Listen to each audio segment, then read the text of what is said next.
Well, good morning, everyone. Thank you for joining us this morning. My name is Christina Zhang, and I am a member of the AWM's Chicago Council. So for those of you that don't know, the Chicago Council is a group of professional civic leaders dedicated to advancing the goals of the museum. We organize events such as this one, like we're having today with Dominique and Kennedy, and we fundraise for its educational programs as well as bringing awareness to the museum. So this morning, I have the privilege of introducing this mother-daughter duo who believes that confidence is the key to success. Today, we have Dominique Jordan Turner and her beautiful daughter, Kennedy Jordan Turner, and they'll be sharing their book, Little Black Pearls for Little Black Girls. But before I get started, I wanted to quickly introduce the dynamic duo.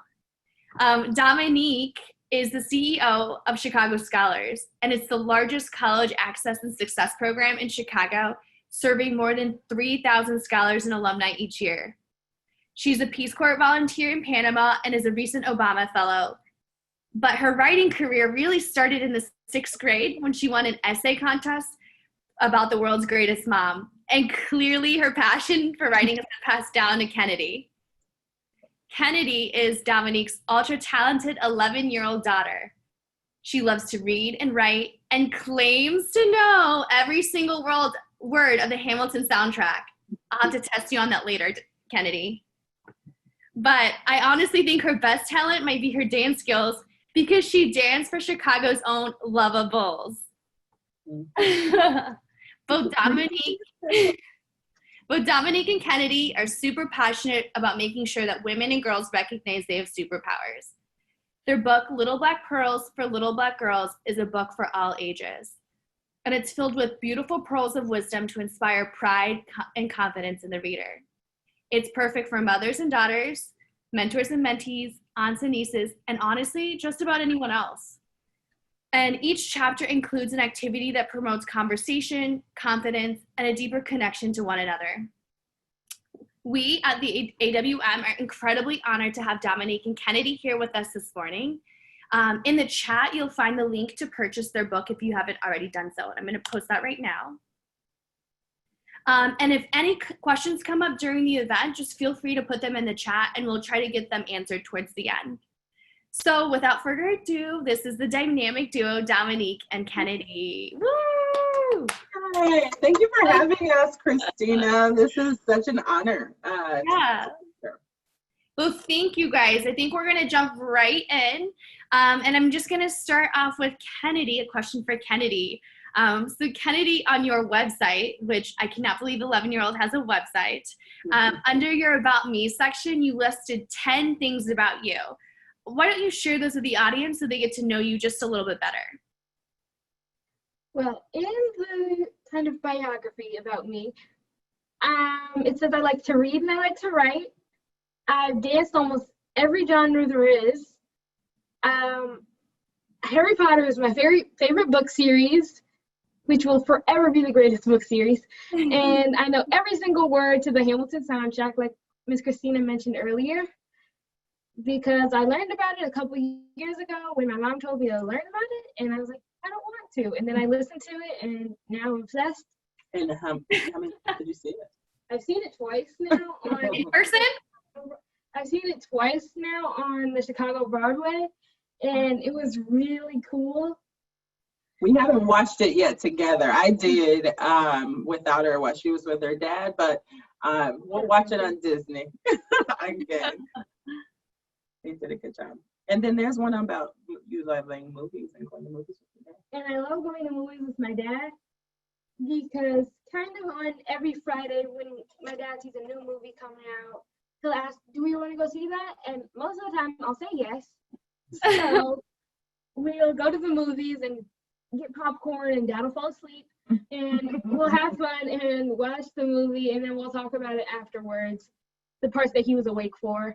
And so I like doing that with my dad a lot because it's a way that I get to bond with him, because I don't do a lot of different things that involve my dad that much.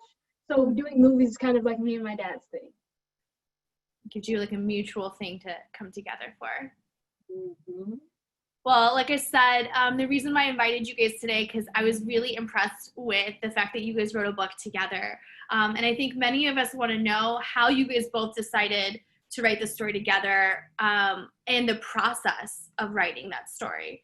So I was wondering, could you tell us more about how you decided to write the story, like why this topic, and then what was the process of getting the book together? Yeah. So it's a good question as she looks to me as a mom. Yeah, so I think like any mom, your number one job is to make sure that your child has a better life than you had. And so Kennedy's my one and only, my first and only. And you want your child to be confident and smart and believe that they can do anything. And one of the things that I felt as a young Black girl growing up is that we are constantly bombarded with images that don't affirm us. And I think that could be the case for women, for Black people, for girls. We're not good enough, we're not smart enough, pretty enough, talented enough. And so if you're Black and a girl, and I think within this space, I'm sorry, I hear some dinging. In this space, I think colorism in the Black community is also a thing. And so if you are darker skinned, and I knew that my baby would be because her dad is chocolate as well, I wanted to make sure that she did not have any self-esteem issues. And so when she was born, I bought her every single book on Blackness. And sadly, we bought them all because there's not that big of a library of books to celebrate your Blackness. And so we decided to write one. And so when I thought of the idea, it was, what are all of the lessons that I want my child to know should anything ever happen to me, right? If I never got a chance to teach her all of the things that I think are important in life, let me leave it in a book. And so it started out like a project.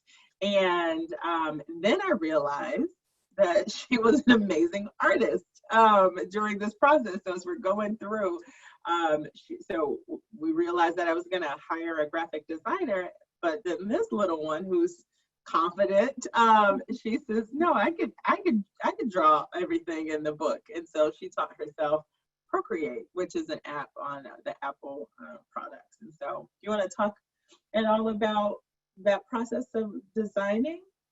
Designing things actually took a lot of different kind of skills that I had to learn about things like color theory, and I realized that I couldn't use as many pink-ish colors in my drawing because the background of our book is pink.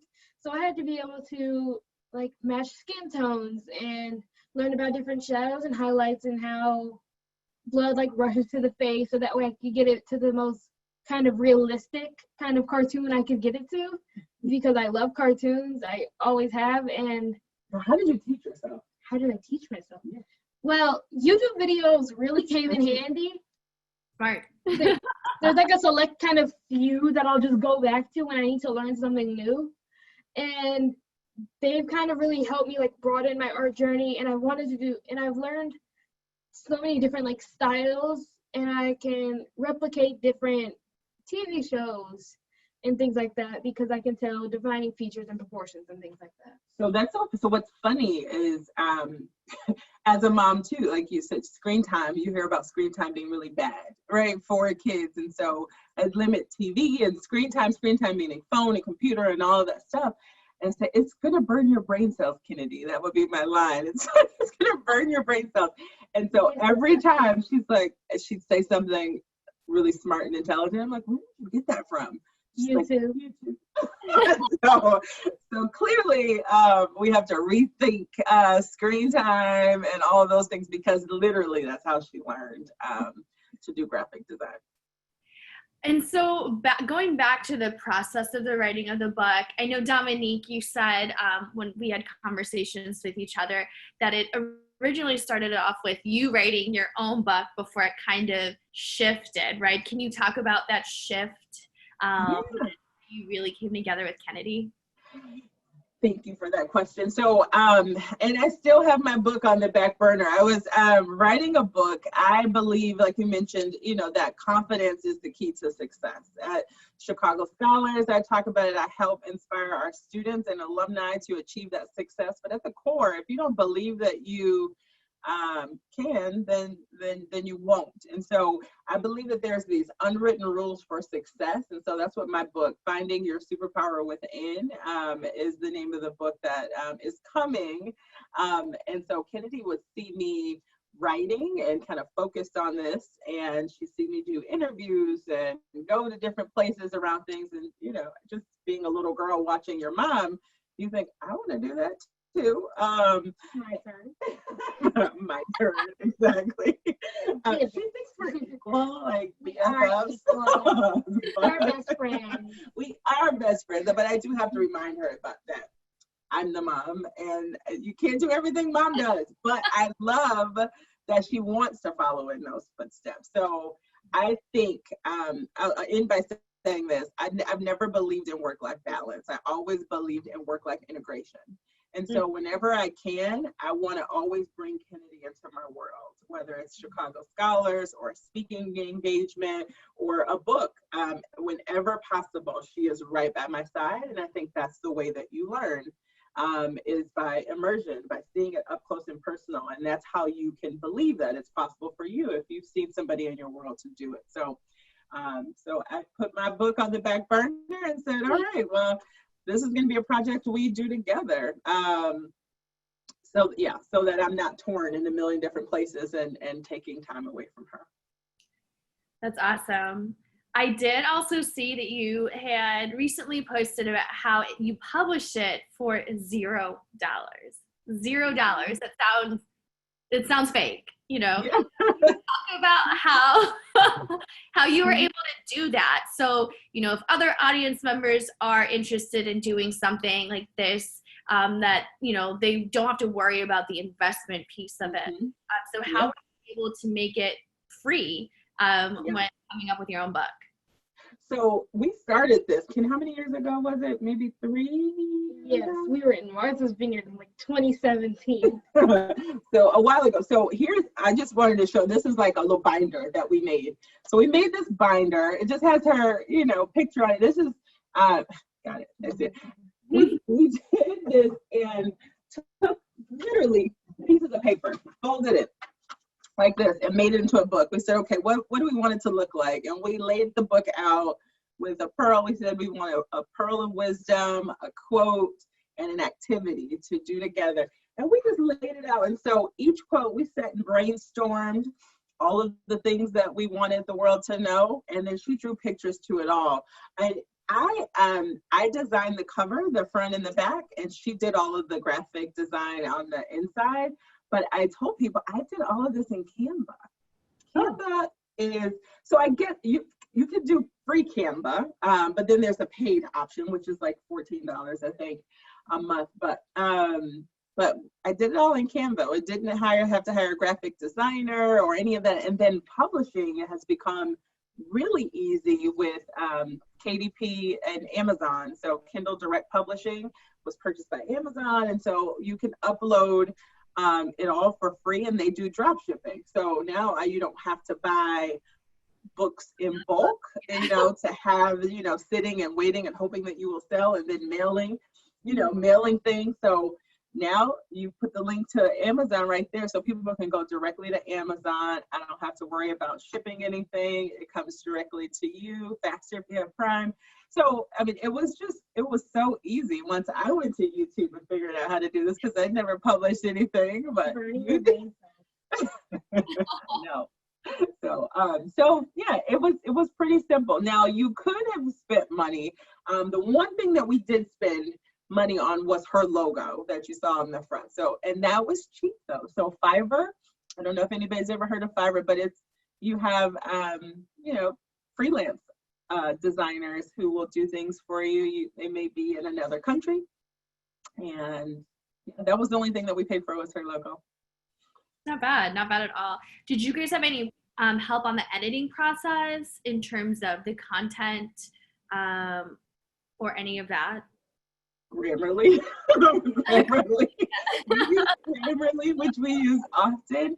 And I think one of the things that other authors suggested doing was to have a group of people to proof it. And so I did. I had a group of friends who are great writers and also have daughters with different age groups. So I had them to read it, and that feedback was so priceless. There were a lot of, when you are studying it, obviously, and seeing it every day, you just miss things. And so they were able to give us some really good feedback there.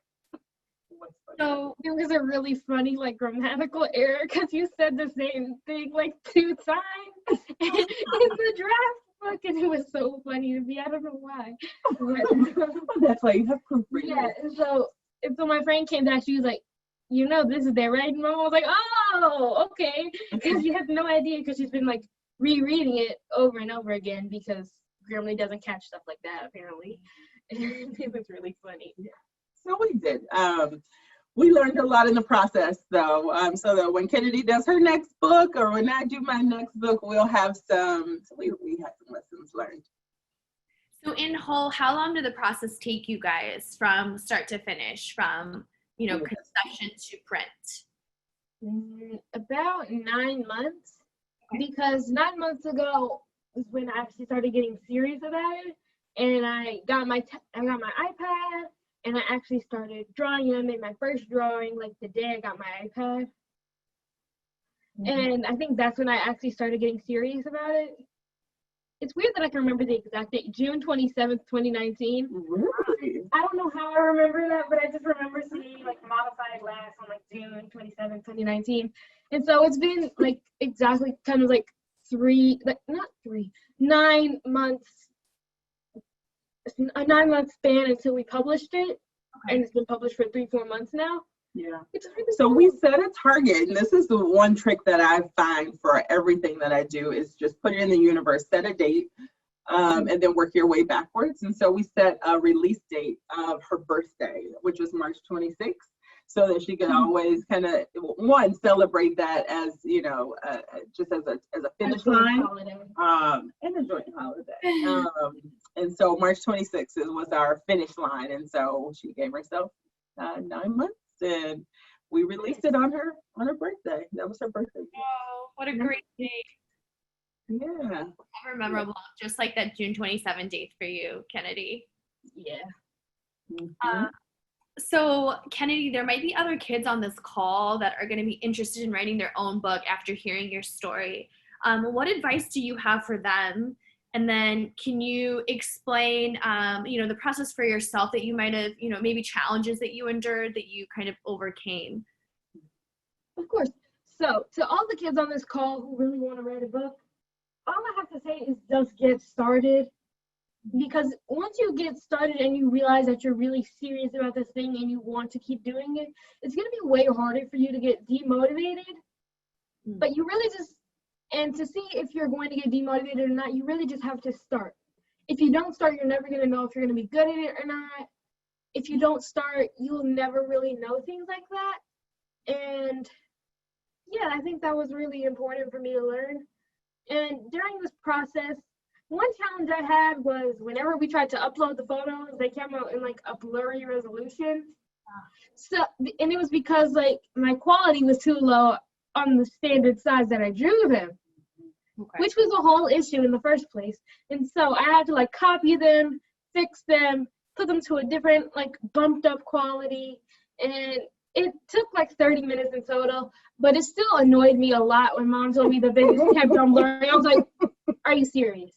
This was like a week before our release date too, because we were like, we gotta get this. I was like, you're kidding. No, I'm not gonna do that. And then I had to sit down and go do it. But because I couldn't. If I could, I would. But she was the expert on the graphic design side, and I did most of the writing. She did most of the design, and so it's like I can't do it. But it says that the DPI is too low, so. You got it to work. So yeah, we got it to work. Another question that I wanted to ask both of you guys is your message is truly timely in the recent social and racial justice issues kind of taking center stage in our country right now. So what do you think are some really important takeaways for people that are not Black and who may not immediately connect with your story? Good question. For people who aren't Black, you can't just say you're an ally if you're just not racist. Being not racist doesn't make you anti-racist. Being anti-racist is standing up and like talking to that family member when they said something racist, talking to that teacher that said something a little bit questionable last week. And being an ally is really being able to, and it's not performative activism like you posted that black square a month ago and then continued posting your beach pictures. No, that's performative. If you want to be a real activist, you actually have to sign petitions and donate and go to protests and like actually show your solidarity with the Black community, and don't just put a Black Lives Matter fist and go on with your photos or your day or whatever, and then don't stand up for the actual Black community. Yeah. Well, she said it. She's more of an activist these days than I am. But what I would share in connecting it to the book, I think, is also just recognizing the lived experiences of Black people, right? And, you know, one might ask, why would you need a book like this? Little Black Pearls for Little Black Girls. And I so appreciate that. If there is a silver lining out of this, you know, racial pandemic that we're going through, is that people are starting to recognize the difference in the lived realities of Black people. And, you know, there is a narrative from the past 400 years that does tell us that we are not good enough, smart enough, pretty enough, through media, through criminal justice, through our education system. And so books like this are necessary to just get back at level playing field, you know. So when I have a Black daughter, I have different concerns, other, you know, than perhaps white parents. And so I want to make sure that she's feeling full and whole, because there's so many other messages that she's going to hear from all over the place that she may not even understand at 11. And so I think it is important for people to just understand the lived experience of Black people. And that's what the book, I think, does too. And especially as a Black young lady in America, it's kind of societal double whammy, because I'm Black in the first place, and that's already kind of like a racial disadvantage in our society. And then I'm a woman. Yep. So Yeah. we got a double whammy. And like, it's a societal double whammy, but in my opinion, I think it's like a superpower. Yeah. I was just gonna say that. I steal your word. It's kind of a double bonus in my eyes, because then I could prove myself in like, because a lot of people make like assumptions about Black people that are like uneducated or whatever, but I can prove them wrong, and that's why I like being Black, and especially I like being a woman, because apparently I'm bossy every time I have something to say. But anyway, what is that really? Leadership. Yeah, it's really just leadership and affirmative action. So, Yep. really just important to learn things like that and not just feed into what society will always tell you, because just because someone else says it doesn't make it like morally correct. So you can tell she is this generation, as you talk about, you know, the current climate. I've been saying this, and this is really from just chatting with her and listening to her friends and what she looks at on social media. It's this, what they call Zoomers, this Gen Z. No, they do not call it Yeah, Zoom. call it Zoom. That's what we call you. You don't know. But this generation is the one to change the world. These are the ones who are saying enough is enough. These are the ones who are going to stand up and speak against what many people see as normal and just a way of life. So I'm grateful for that. She's always my gut check. I ask her what she thinks about things. I was just gonna say, just hearing Kennedy talk, you know, the term woke like comes to mind. She's 11 years old, right? And I'm like thinking back to myself at 11 and, you know, my realization of the real world. And I don't think I was quite there yet until later on.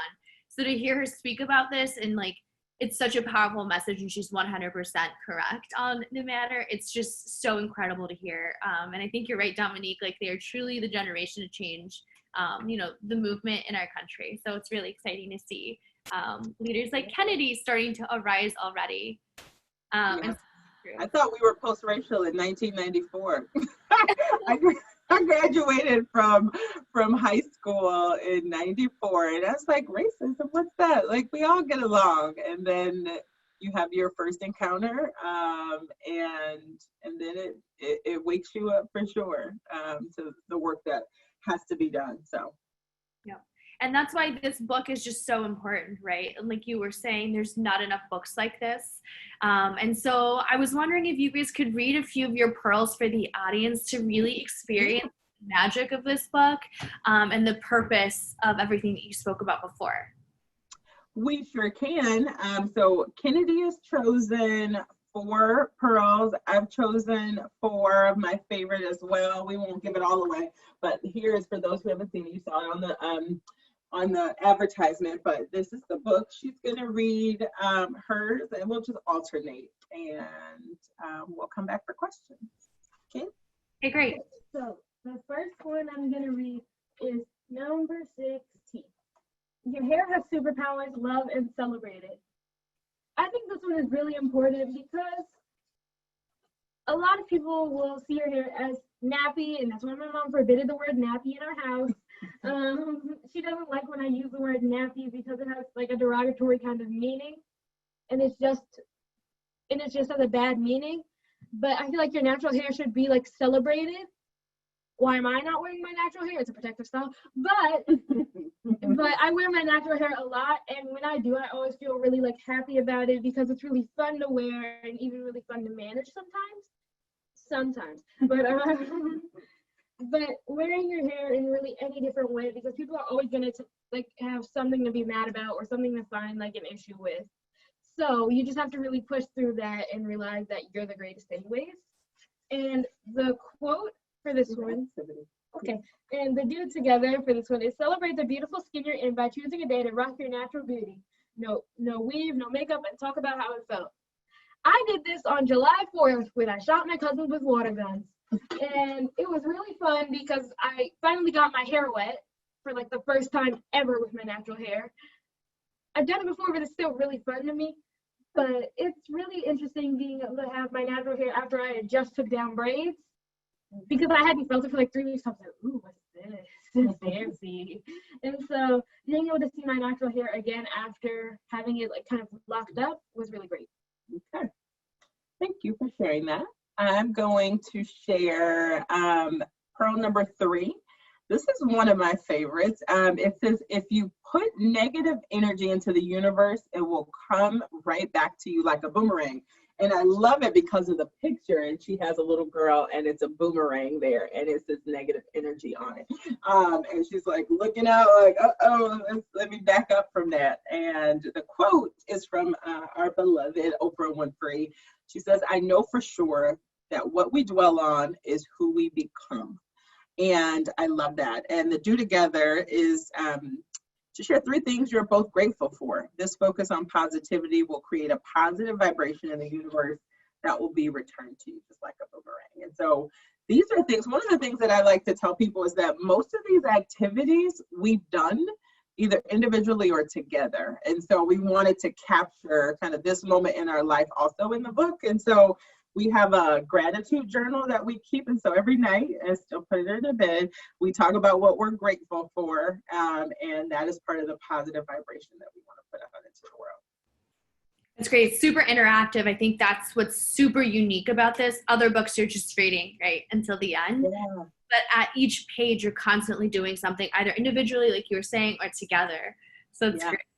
Yeah, and that it turned out, Christina, and it was just all fate. So the book, it was really popular for the quarantine. So the pandemic, it became a quarantine read. Moms and daughters were spending so much more time together, and they needed things to do. So we got a lot of moms and a lot of orders from moms who want to engage with their daughters. That's awesome. Do you have another one you'd like to share, Kennedy? Yeah, and about the last one, it sounds really kind of like voodoo, spiritual, but it's really not. It's just kind of how like the basic universe works. It still sounds really spiritual, but that's because it kind of is. Mm-hmm. And I find that really cool. But moving on, number 19 is think highly of yourself. People may say mean things about you, but remember that says more about them than it really says about you. I think this is really important because people who insult you on your appearance or how you act really just have their own insecurities deep down in their heart, and that's not really you are the problem, it's them that's the problem, and that's something they have to fix on their own. Read the quote. And the quote for this one is, if I didn't define myself for myself, I would be crunched into other people's fantasies for me and eaten alive by Audre Lorde. It's one of my favorite quotes ever. Mom really likes that quote. And I think that's really cool. What's the do together And activity? the do together is discuss your own confidence meter, like the one I drew on the book. If your confidence meter has a scale of 1 to 10, 1 is low and 10 is high, what would it need and what would it need to happen in order for it to go to a 10? This is stuff that you can like talk to yourself with, whoever you're reading the book with, and that's actually a really good conversation to have because then people can know like what makes you feel good or like what like kind of offends you, and so that way people can already get to know you even better, and you can get to know yourself even better. And it's not a natural conversation, if you think about it, that moms and daughters would have. You just wouldn't say, like, how confident are you, Kennedy? You know what I mean? Like, That would make it sound like they think I have mental health issues. So what's your confidence number? My confidence number is probably like a 9. I don't say 10 because I don't know why, but that sounds kind of arrogant. But to make it go to a 10, I have to get rid of the fact that having full confidence is arrogance. Because I'm naturally really happy in my skin and my body and my hair. But sometimes I still do feel like I wish I was someone else. So these are even things and lessons that I have to learn for myself as well. Because sometimes I forget to reaffirm myself about things like this. And Mom will tell me, like, you wrote a book about this. Come on, just look into the book. And you'll find something for yourself to do. Yeah. And so, But it's like, it's a good reminder for both of us, quite honestly. It's like losing weight. You can't get to your goal weight and say, well, I could just now eat pizza every day. Like, you have to maintain that. And you have to maintain that through kind of self-reflection, self-affirmation. because your score today won't always be the same as your score tomorrow. What were you going to say, Christina? We have a few questions specifically about some of the pearls that you have mentioned. So one of it is, you mentioned the word spiritual, right, earlier.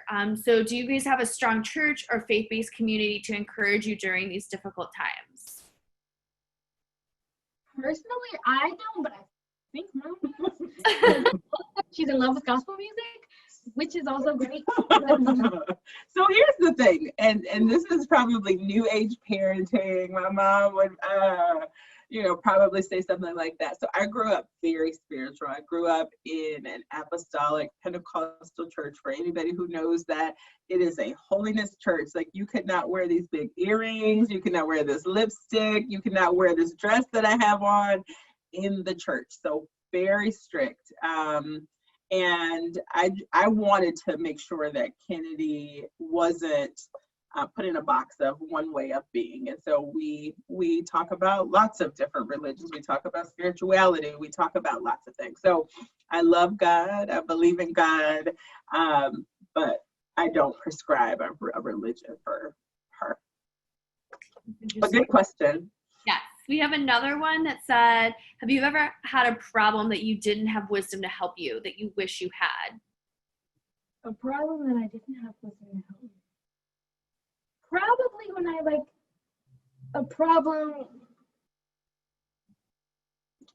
I really struggled kind of with my self-image.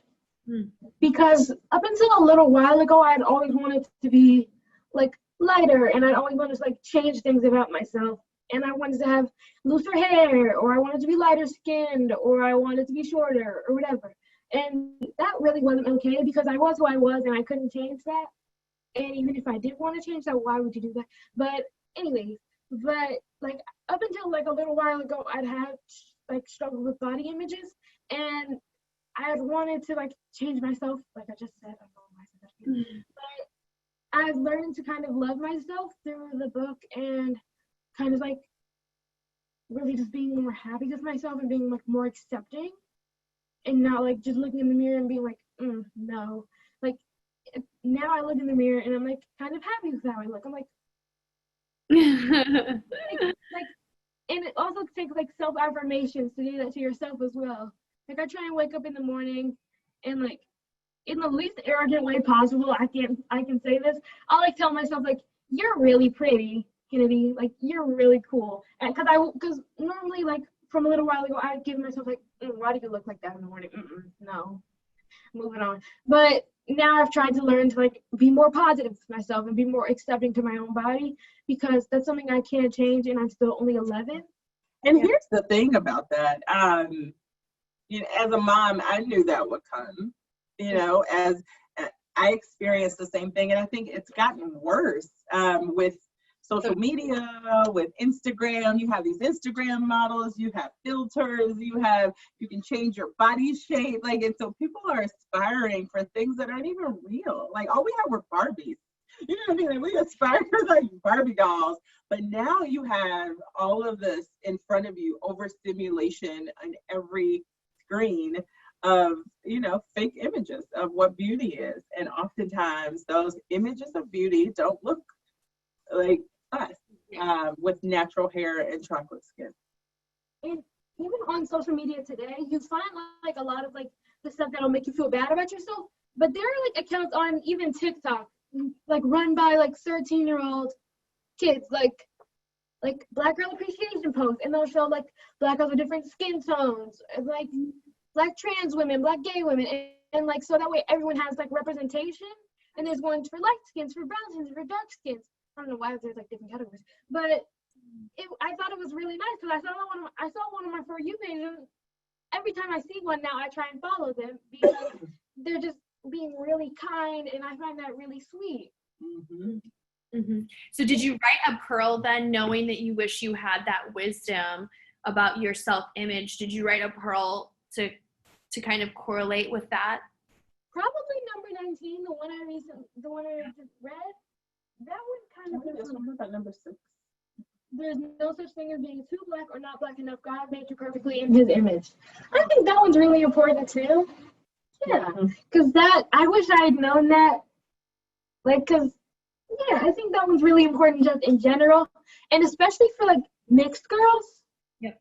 Because I've seen them like have lots of problems with them not being Black enough to hang with the Black side of their family, or being too Black to hang with their white side of the family, so they always feel conflicted. And I felt like that one was really important to also mixed girls and like everyone in the Black community, period. So I thought that one was really important as well. Yeah, as a mixed girl myself, I completely understand that. Being half Asian and half white, you're never enough. So I wish I had that to kind of, ease the transition from myself and my own self-identity, When you realize that God made you perfect, I mean, that it doesn't get any better than that. Was there another question, Christina, or did you want another pearl? There are more questions. These are going to be like more broader questions, so we'll move on to a few more pearls, and then we'll circle back to these broader questions about. Okay. So one of my other favorites is number 5, and it says you are going to make mistakes. It won't feel good, but it will make you better. And I love this one. I don't know if you can see it, but there's a little girl. She's pulling her hair out, and I thought she's looking in a mirror, which I think is great artistry, and she's pulling her hair out. So Kennedy had to draw like the front and back. I thought that this was like an image of a bad hair day or her not loving her image. But if you look closely on the desk here, it was a bad grade, which is not, it was like a test torn in half, and it has like 69 on it, like in red ink. And it was a bad grade. And so that's so her personality, because she's an overachiever academically and gets frustrated when she doesn't get something perfect. Exactly. And so I was really surprised when I looked closely at the detail of this. It got me closer into her mind, like, wow, a 69? That's like, will make you pull your hair out? So that one was, it's one of my favorite. And the quote is, challenges make you discover things about yourself that you never really knew they're what make the instrument stretch, what makes you go beyond the norm. And that's by Cicely Tyson.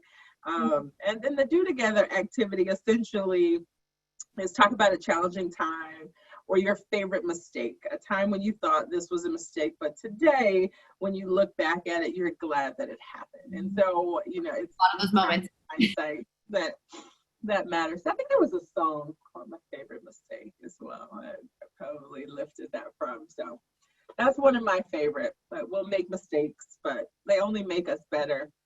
And I wish I kind of knew this in January when I first went to the 6th grade. It was like my first or second week there, and I got my test, and I did it, and we got the test scores right after, and I did really bad. I got a 73, and I was like hyperventilating in my chair. I was shaking on my stool. I was like, and I was like, Miss Amber, can I go to the bathroom? And I went there and I like sobbed for 5 minutes. I was so mad because I had never gotten like a test like under an 80, and I was like hyperventilating. I was like, oh my God, what am I gonna do? Is mom gonna Girl. I was self-imposed. No, don't blame me. It was self-imposed. Don't blame me. It was self-imposed, and I was still worried you were gonna say something about me getting a 73. But here's the thing. Guess what? So the part that people may not realize. And she mentioned going to 6th grade in January, so she got double promoted or accelerated to upper grade. So think about that. So mom is not upset, right? So she went from 5th grade. She did 5th grade the first half of the year, 6th grade the second half, and is going to 7th grade as an 11-year-old, right? In the fall. And so no, I just want you to do your best. It doesn't have to be perfect. It was definitely self-imposed, but my brain was like, because you're always like so excited and you're like, that's what I like to see whenever I get like a good grade or whatever. or it's like, I expected that from you, good job. And then like in my brain is like, so if I get a bad grade, since she doesn't expect that from me, so then obviously that means I'm a bad child, and what does that mean? And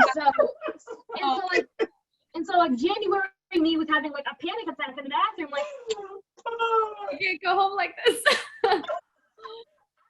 So this is what I love about this process, because we've learned so much about each other, especially in these interviews. But it's fun. But so it goes back to my academic training, right?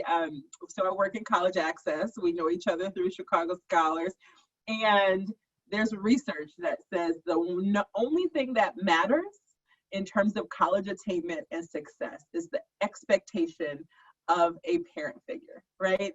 You can reach that expectation or you cannot. You don't have to have training on financial aid and the college process. All you have to do as a parent is expect that they will go and will achieve.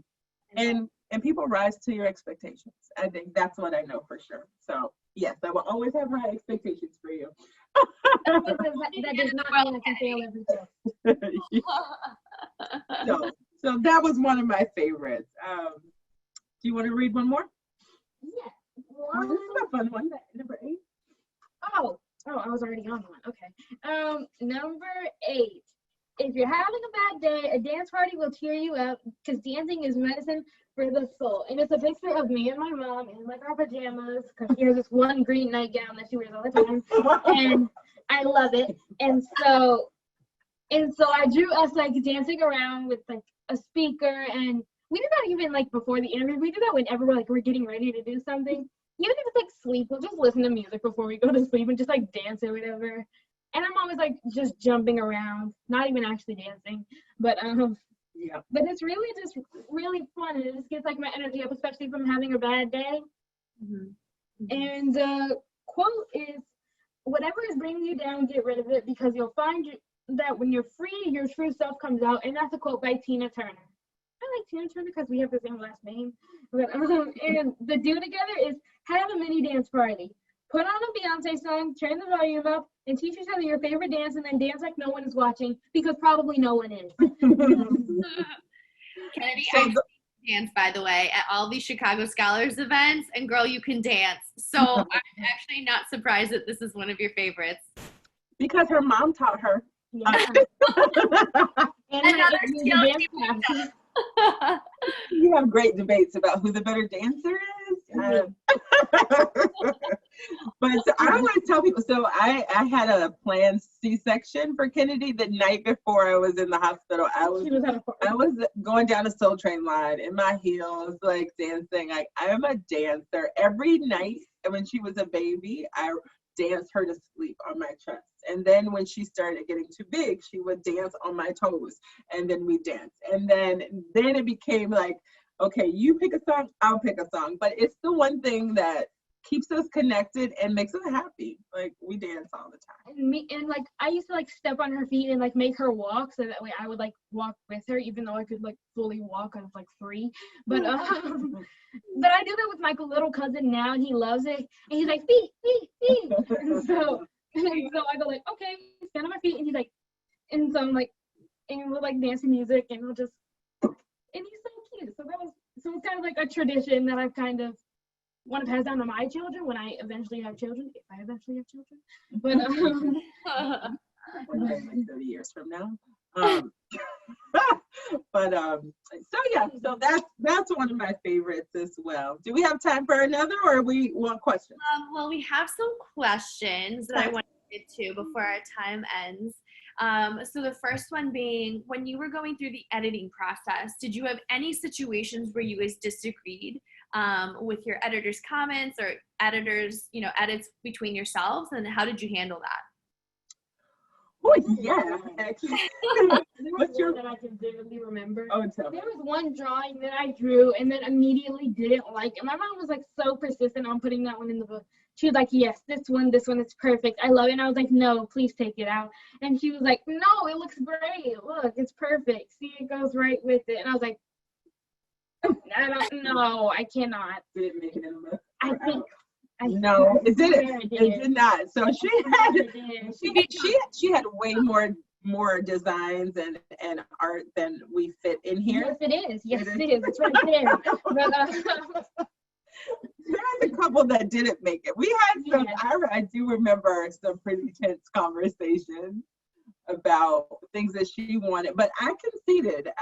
One of my parenting styles is to listen, right? And listening, even though she's 10 or 11 or just younger, it doesn't mean that she doesn't have a voice. So I always listen, and I will share my point of view, she'll share hers. And most of the things that she says make sense. And so I certainly listen. And I think it is shaped based on the feedback from us both.